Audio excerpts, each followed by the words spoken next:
Hello there. Have you ever been camping? Did you build a fire and sing songs with your family? Today, we are going to read about Arthur and his camping adventure. You can read along with me in your book. When you hear this sound, it's time to turn the page. If you are ready, turn to page 5 and let's get started.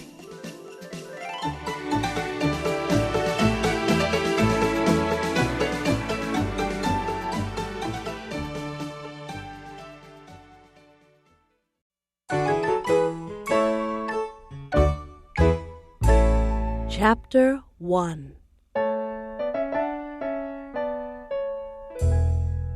It was spring vacation. Mother and father were away. The babysitter was sweeping the porch. Violet was in the yard picking dandelions.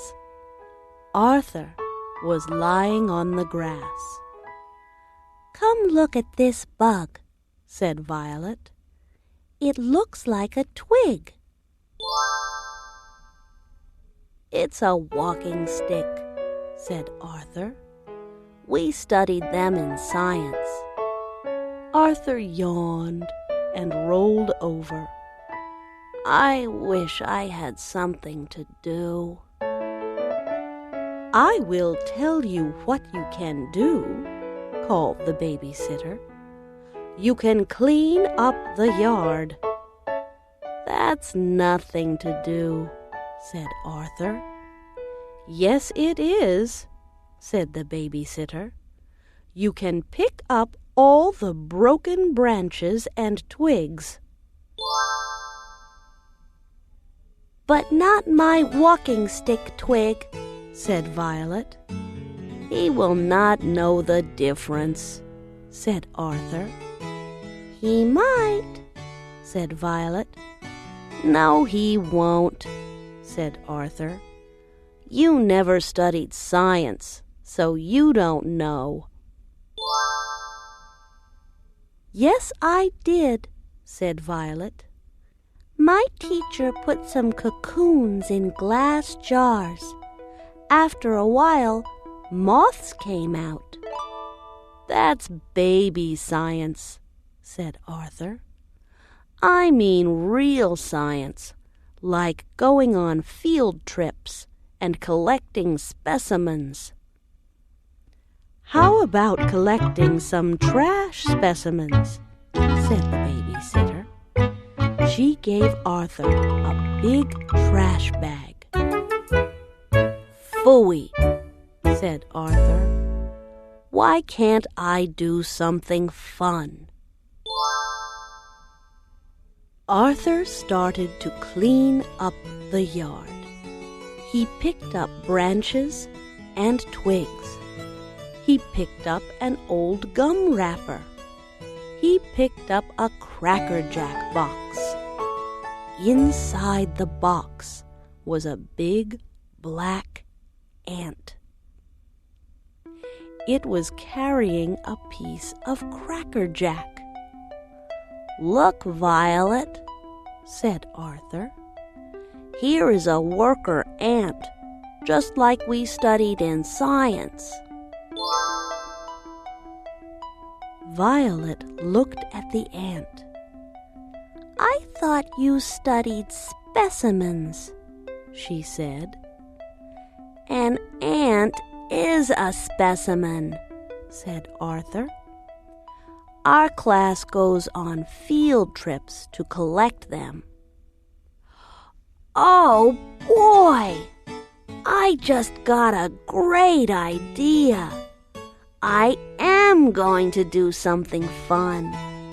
I'm going to go on a field trip." "Can I come too?" asked Violet. "No," said Arthur. "I want to collect frogs and worms and snakes, slimy things that you would not like." "A girl in my class brought in a snake she caught," said Violet. It wasn't a bit slimy. I held it in my hand." "You did?" asked Arthur. "Yes," said Violet. "Okay," said Arthur. "You can come on the field trip. Go get some glass jars with lids."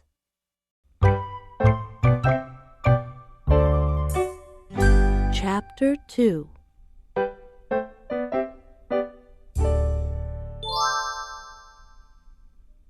Wilma and her big sister Mabel came down the road. They had knapsacks and blanket rolls on their backs. Wilma's knapsack had pots and pans tied to it. Mabel's knapsack had water jugs tied to it. "Where are you going with all that stuff?" asked Arthur. "We're going on a camp out," said Wilma. "We came to ask Violet to come with us," said Mabel. "Violet is going on a field trip with me," said Arthur. "When I was young, I used to go on field trips," said Mabel.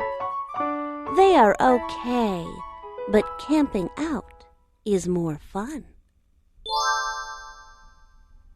Just then, Violet came out with the glass jars.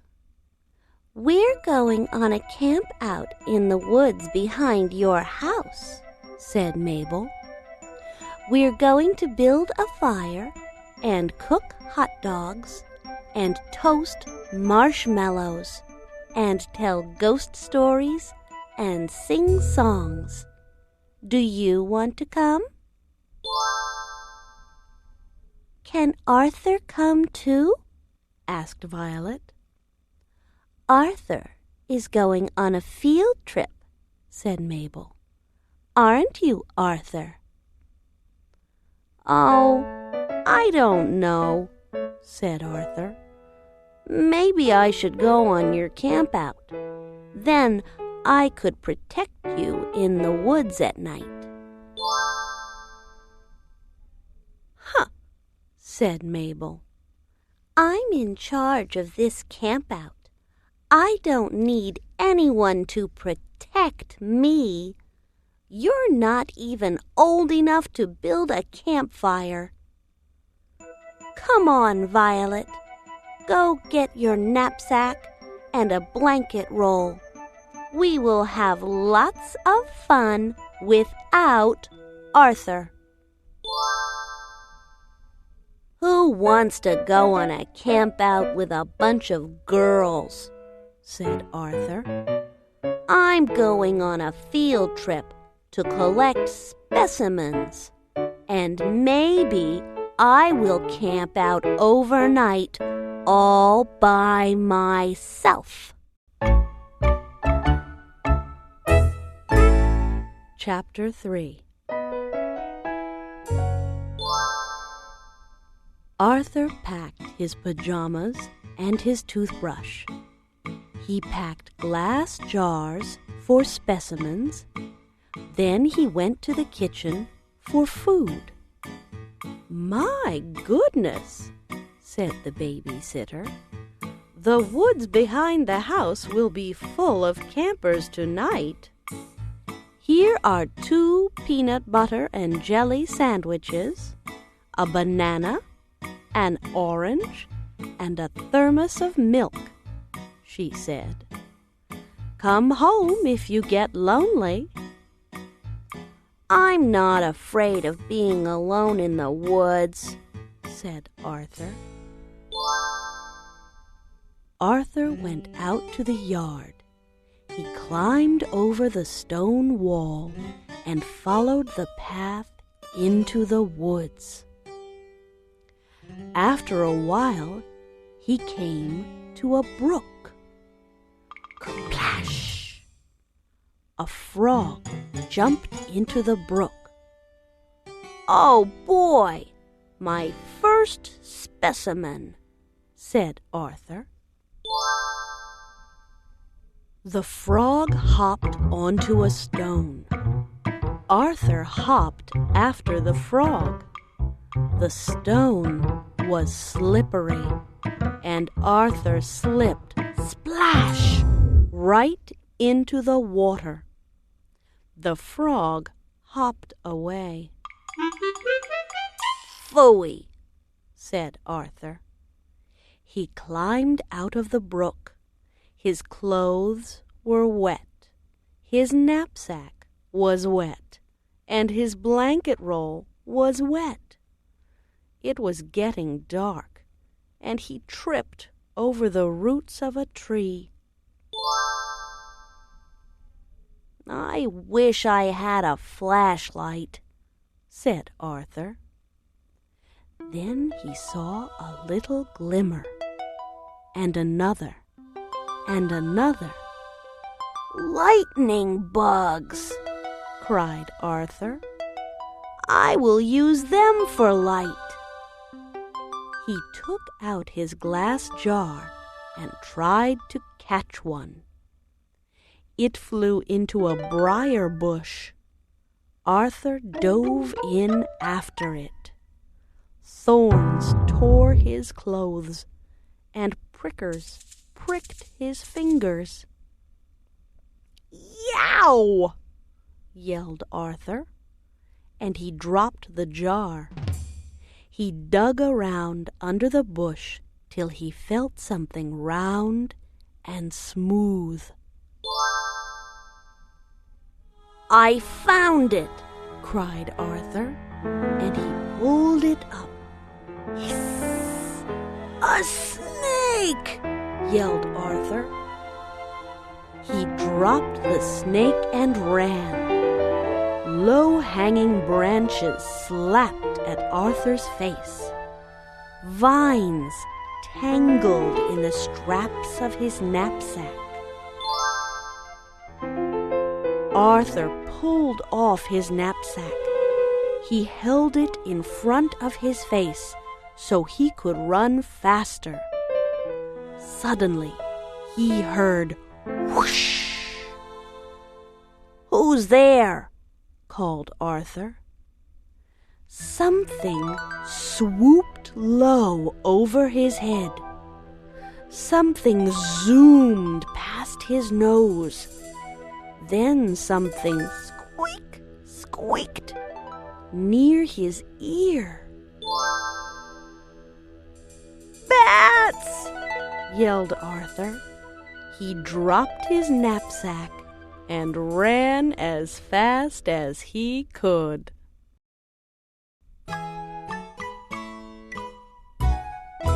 Chapter 4.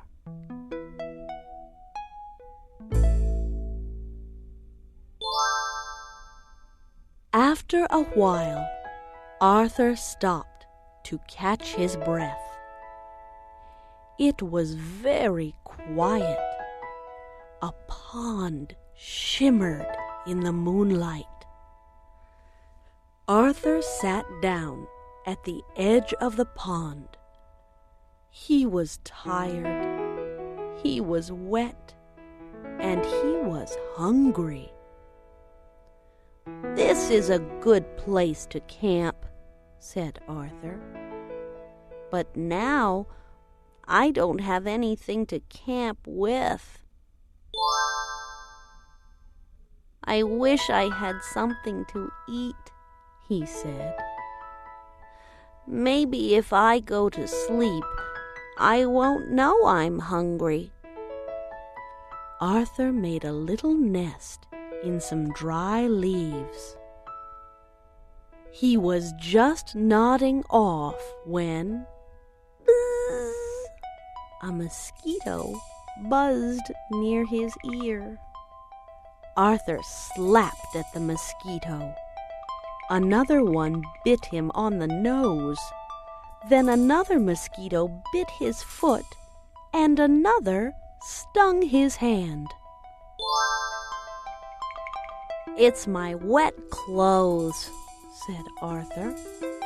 "If I cover myself with leaves, they will not come after me." Arthur covered himself with leaves. Now, all the mosquitoes buzzed around his head. Arthur tried to drive them off by twitching his nose. "Phooey!" yelled Arthur. He got up and hopped around, slapping at the mosquitoes. Suddenly, he stopped and sniffed. "Hot dogs," said Arthur.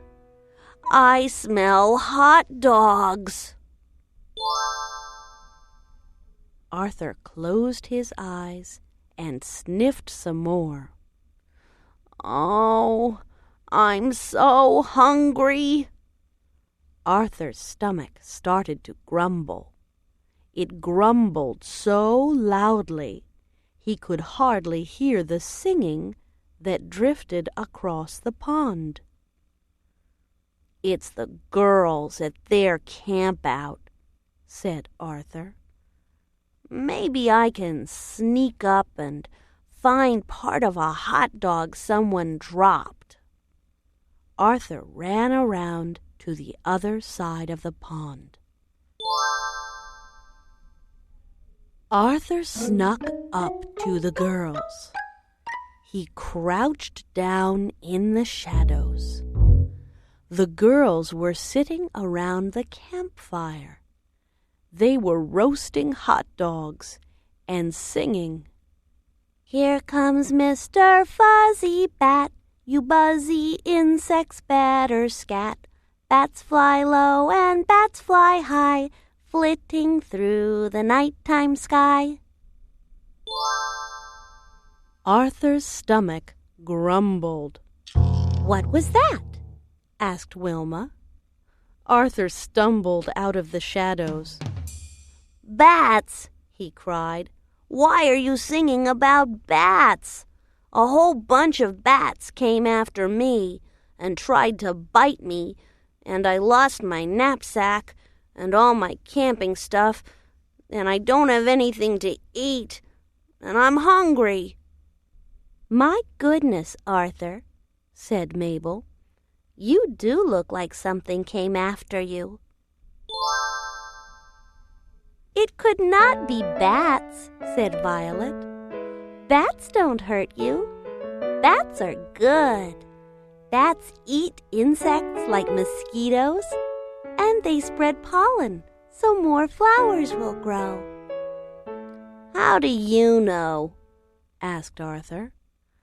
"We learned about them in science," said Violet, and she gave Arthur a hot dog. Arthur and the girls toasted marshmallows and sang songs. Then they went to sleep.